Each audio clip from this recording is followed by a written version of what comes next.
If you're a hockey fan or just looking for a fun night out, the San Jose Barracuda have a lot to be excited about this season. From what's happening on the ice to some can't-miss fan nights coming up, there's plenty buzzing around the team. And joining us now to break it all down is Nicholas Nollenberger, Senior Broadcast and Public Relations Manager for the San Jose Barracuda.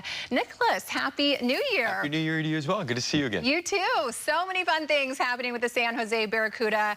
We were just talking in the break. The sports don't stop, and so the fun doesn't stop either. No, it doesn't. Yeah. Feels like we've been on the road for a long time, but what that means is we've got some great home games coming up, in particular this upcoming Saturday. We're going to celebrate a hockey legend in the Bay Area, Roy Sommer. Grew up in Oakland.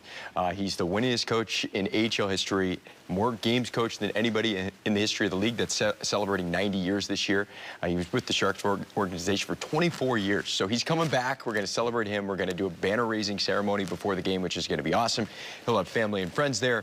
We're going to rock some specialty jerseys. There used to be a roller hockey team in San Jose back in the 90s that he actually coached for a couple of years, the San Jose Rhinos. They played out of SAP Center, where the Sharks are at.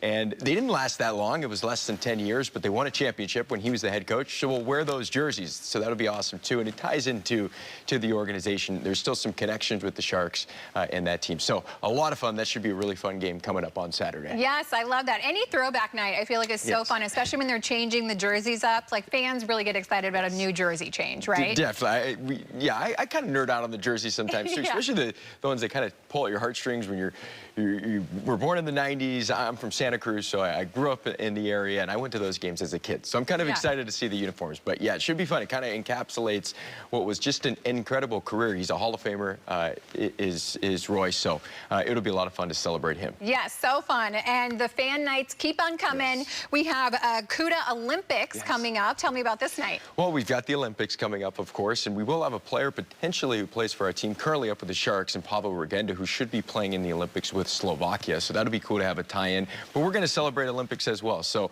we're going to do different games, different activations. We'll have a giveaway as well, a youth hockey jersey giveaway. So not every year you get to have an Olympics night, so it should be pretty fun. We'll kind of set the scene, and we'll have the music playing, and we'll get fans ready for what should be a fun Winter Olympics. Absolutely, and it's going to keep on rolling with CUDA Mania. This is the second, right? Tell me about this night and what makes this one so special. So this is our wrestling night. We've got Rob Van Dam, who's a Hall of Fame wrestler, will be in attendance. He's going to do a meet and greet before the game. We had this same game last year with a different wrestler, and it was a smashing success. Hockey and wrestling, they're different because I think there's maybe a little bit more acting in wrestling, but they tie in together. There's a lot of hockey players that are wrestling fans. It's big up in Canada, so there's a little bit of a connection, and it turned out to be a great night for us last year, so we're running it back this year, and it should be a lot of fun. So it kind of, again, it's a physical sport, wrestling, physical sport, and hockey, so it kind of is a good marriage. I love the tie-in there, and I can see how both fan bases can collide and just how much fun that would be. So that's going to be incredible. All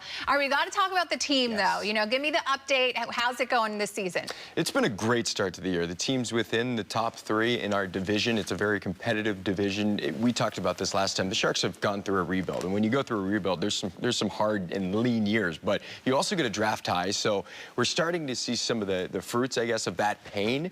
A lot of these young players they drafted within the last 2 or 3 years are starting to join the Barracuda. Very rarely does a player skip the AHL and go right into the NHL, unless you're Macklin Celebrini, who's a superstar in the NHL at 19 years of age, who's with the Sharks. Most guys have to develop in the AHL. So we're seeing a ton of those guys come through now, and the Sharks have kind of outperformed what many thought they'd do this year. And for the Barracuda, when you have this many young prospects, it really shows how bright the future is for the organization. So we have multiple first-round and second-round picks that are really performing well, and that's a big reason why this team is where they are. So it's been a great start for the team. I know for me personally, calling winning hockey is a lot of fun. Being with the group, traveling with the group, there's just kind of a buzz within the team. So winning is fun, and it's been a great start. We're almost to the halfway point, so a long ways to go still, but they're in a good position and playing really well. Yeah, what are some players that you think are really standing out on the ice right now? Well, the Sharks, they keep stealing some of our best players, but that's part of the process, right? That's one of the best things, too. You want these guys to graduate. We want to see them play in the NHL. That's the ultimate point of our league, is to develop these players and get them to the NHL. But one player in particular who's up in the NHL right now, who was with us at the start, Igor Chernyshov, who's a 20-year-old Russian kid who went up, and they put him on the top line, and I don't know if we'll see him again because he's been that good through about roughly 8 or 9 games. games. So he's one player, obviously, Sharks fans are very familiar with now, having been up with the big club for the last few weeks. We have a lot of talent. Kasper Halttunen is a Finnish-born second-round pick that we drafted a few years ago. He's big. He's going to be in the AHL, I think, for the next couple of years developing. Cam Lund, another second-round pick. Quentin Musty was a first-rounder from a couple of years ago.